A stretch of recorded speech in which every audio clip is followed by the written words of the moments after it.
Today we're going to be making a video that's a little bit different than what we typically make. Today we're going to be discussing relationship abuse. There was a new campaign in the UK that was recently released called Disrespect Nobody.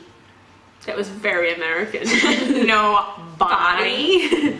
God bless. That we are going to be talking about with you guys today because it's super important. This is a really important topic to the both of us because while neither of us have been in abusive relationships ourselves, we've both had friends who have been. It's hard because you kind of find yourself watching from the sidelines with no clue of really like what to do or how to help. I had a friend growing up who was in a relationship where her significant other would constantly check her messages on her phone or see who she was texting, and was incredibly controlling and intimidating by doing that. Typically we think of abuse as physical or psychological abuse, but something as simple as being controlling in that matter can constitute abuse as well.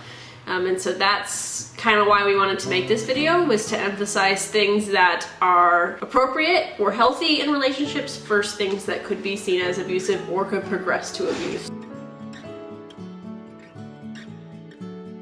Relationships should be founded on things like respect for boundaries and consent and privacy. From our experience, from being in a very long-term relationship, because we're both 65 years old, the things that work best are also things like open communication, honesty, and trust.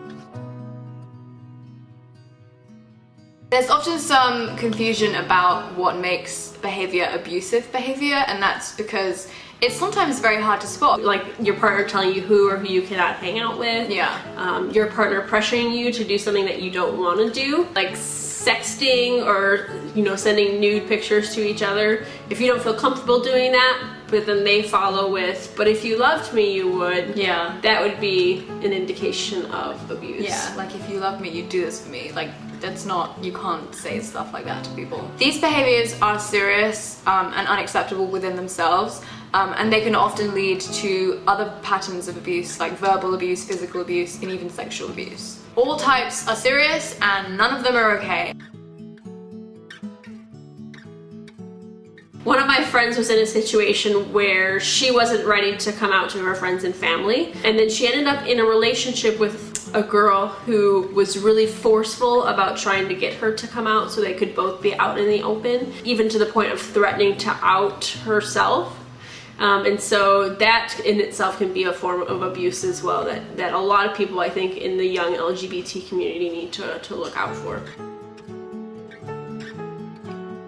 The number one thing to remember if you find yourself in a situation like this is that it is not your fault. Relationship abuse can happen to anyone at any age, any gender, any sexuality. Nobody deserves to be in a situation like this, and there is never an excuse for it. Anger, jealousy, saying it's for someone's own good, none of those are excuses for abusive behavior. When you find yourself in a situation like this, it may be difficult to either accept it or to reach out to someone for help. If possible, to talk to someone that you trust, a friend, a family member, a teacher, a counselor, someone who specializes in abuse. It really is the first step of getting yourself out of this situation. The website disrespectnobody.co.uk has been set up to provide people with more information, and on it you can find a ton of advice and resources. There is more information on there about the different types of abuse, and for those of us who are LGBT, there are LGBT focused helplines and information out there to help as well. You are valuable enough to deserve better. Everybody is. We love you and we think you're awesome, and we are here for you. Thank you guys so much for watching, and we will see you real soon. Bye! Bye!